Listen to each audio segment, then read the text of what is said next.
क्या किसी आविष्कार को लेकर किसी डिग्री की जरूरत है? क्या सही वक्त का इंतजार आपको करना चाहिए? क्योंकि कई सारे ऐसे युवा वैज्ञानिक होते हैं जिन्होंने कोई डिग्री नहीं लगी होती। वहीं हम गांव की बात करें तो गांव की हालात वर्तमान में इतने भी अच्छे नहीं हुए कि बहुत अच्छी पढ़ाई की व्यवस्था वहां पर हो सके। लेकिन अगर आपने ठान ली है, अगर आपने सोच लिया है, तो आप बुनियादी पढ़ाई के दम पर भी लोगों का दर्द दूर कर सकते हैं। कोरोना और दर्द दोनों एक दूसरे के पैरेलल हैं, क्योंकि कोरोना काल में हमने देखा कि लोगों के पास वक्त बहुत था, लेकिन इस वक्त का बहुत से लोगों ने आराम करके दुरुपयोग भी किया होगा। वहीं कुछ लोग ऐसे भी थे जिन्होंने कोरोना के दौरान मिले हुए वक्त का सदुपयोग किया, और यही सदुपयोग आज किसानों के दर्द को मिटा रहा है। देसी बंदूक, जी हाँ, देसी बंदूक। वैसे तो बंदूक का नाम सुनते ही बहुत से लोग डर जाते हैं, डरना भी चाहिए, क्योंकि बंदूक आमतौर पर बंदूक से चली हुई गोली जान लेती है। लेकिन ये देसी बंदूक कुछ ऐसी है कि जब ये चलती है तो किसानों के चेहरे पर खुशियां आ जाती हैं।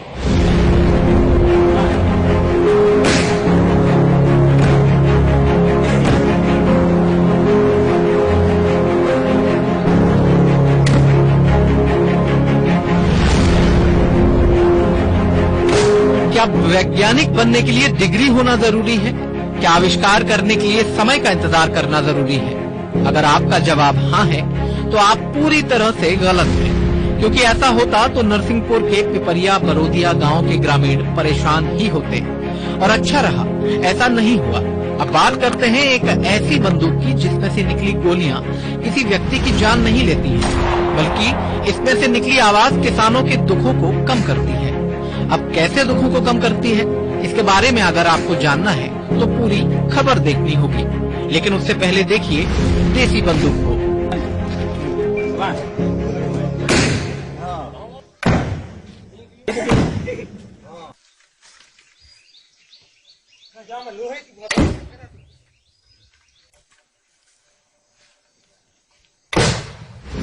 कहते हैं आवश्यकता ही आविष्कार की जननी है, और इसी कहावत को चरितार्थ किया है नरसिंहपुर के एक युवा पंचम मेहरा ने, जिन्होंने प्रधानमंत्री के आत्मनिर्भर भारत की ओर एक कदम आगे बढ़ाया है।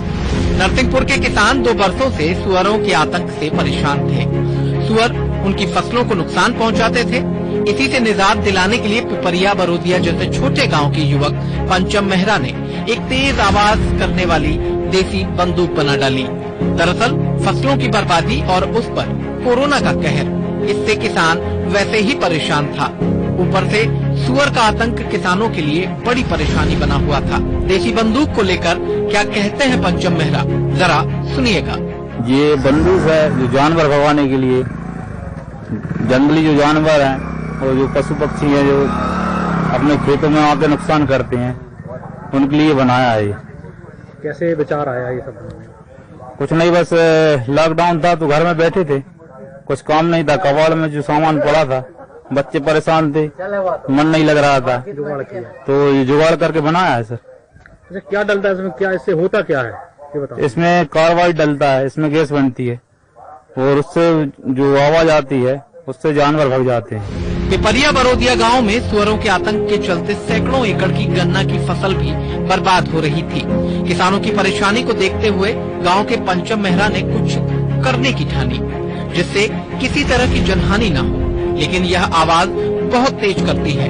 इस बंदूक की आवाज सुनकर फसलों को नुकसान पहुंचाने वाले सुअर भाग जाते हैं। देसी बंदूक को लेकर क्या कहते हैं इस गांव के किसान, जरा ये भी सुनिए। बंदूक बनवाई है जी, वो प्लास्टिक के पाइप द्वारा। हमारे गांव में जो लड़का है ना, मिस्त्री है, तो बाने सोची यार कि अब मैं जुगाड़ बना के बनाओ, तो लाइटर और जो अपने प्लास्टिक के पाइप के द्वारा बनाई है, तो कहा जैसे फायदा जाए, आवाज बहुत ज्यादा करता है तो सारे सुअर भी भग जाते हैं, पशु पक्षी भी भग जाते हैं, और नुकसान कछु नहीं है जैसे किसानों का भी बहुत फायदा है। हाँ, पहले नुकसान हो रहा था। हाँ, बहुत नुकसान हो रहा था। ये अपने मतलब का है, सुअर भगते ही नहीं थे। अब जब बंदूक की आवाज से कहा है, प्लास्टिक की बंदूक है, तो जैसे बहुत आवाज कर रहा था तो सुअर भग जाते, पशु पक्षी भग जाते हैं, तो आज फायदा ही फायदा है। हमारे गांव में एक लड़का ने एक बंदूक बनाई है, वो प्लास्टिक की है और लाइटर से वो चलती है। अच्छा, उससे आवाज अच्छी होती है तो पशु पक्षी वहां से भग जाते हैं, तो किसानों को नुकसान नहीं होता खेती में, तो वहां से फायदा है। तो पहले सुअरों को मार भी नहीं सकते थे ना? नहीं, सुअर को भी नहीं मार सकते थे, और सुअरों से बहुत नुकसान हो रहा है। गन्ना अन्ना बहुत पटक देते थे, खाते हैं और वगैरह सब खा जाते हैं।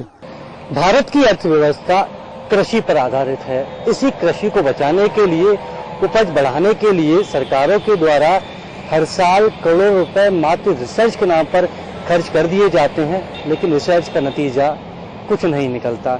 ऐसे में कई युवा हैं जिन पर सरकारें ध्यान नहीं देती, जिन पर सरकारें खर्च नहीं करती, लेकिन ये युवा भारत की कृषि के लिए, भारत के किसानों के लिए एक तरह से वरदान बनकर सामने आते हैं।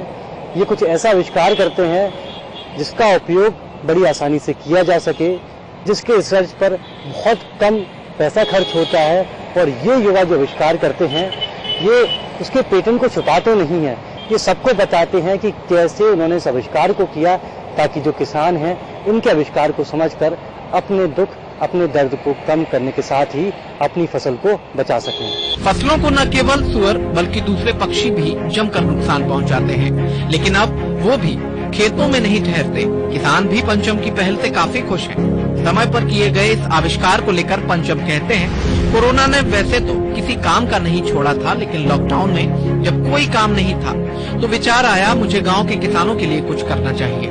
मैंने प्लास्टिक के पाइप और गैस लाइटर की जुगाड़ से इस बंदूक का निर्माण किया और मेरा ये आइडिया सफल रहा। ये बंदूक महज 400 से 500 रुपए की लागत पर उपलब्ध है और आसानी से बाजार में भी मिल रही है। इसमें बस प्लास्टिक का सामान है, वो ये लाइटर वगैरह है, इसी का उपयोग है बस। तो क्या खर्चे में बन जाती है किसानों को? कितने में? ये लगभग 400-450 रुपए के खर्च में बन जाती है। अच्छा। कितने खुश है गाँव के लोग? गांव के खुश है, गांव के लोग बहुत खुश हैं और आजू बाजू के गांव के लोग भी बहुत खुश हैं। डिमांड बढ़ गई होगी जी, इसकी बहुत डिमांड है, बहुत बना के दे रहे जी। नरसिंहपुर के पंचम मेहरा जैसे हजारों आविष्कारक भारत में हैं, लेकिन उनके बारे में हम जानते नहीं है, क्योंकि इनके आविष्कारों के बारे में ज्यादातर सूचना मीडिया तक नहीं पहुंच पाती है। लेकिन इस कार्यक्रम के जरिए हमारा उद्देश्य है कि ऐसे युवा आविष्कारों के बारे में आपको पता चले, किस तरह से इन्होंने एक नया आविष्कार किया, किस तरह से ये खोज की गई, कितना पैसा खर्च हुआ और कितनी मेहनत इस खोज के पीछे लगी, इसके बारे में भी लोगों को पता चले।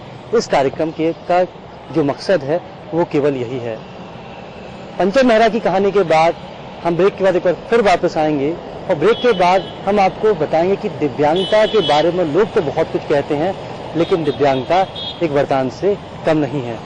ये बंदूक है जो जानवर भगाने के लिए अपने खेतों में आके नुकसान करते हैं, उनके लिए बनाया है।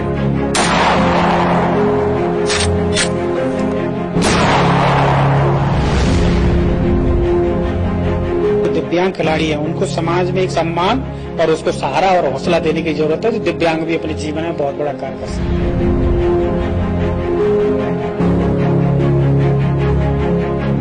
मैं जनपद सदस्य पद पे निर्वाचित हुआ हूँ। जनसेवा करने के लिए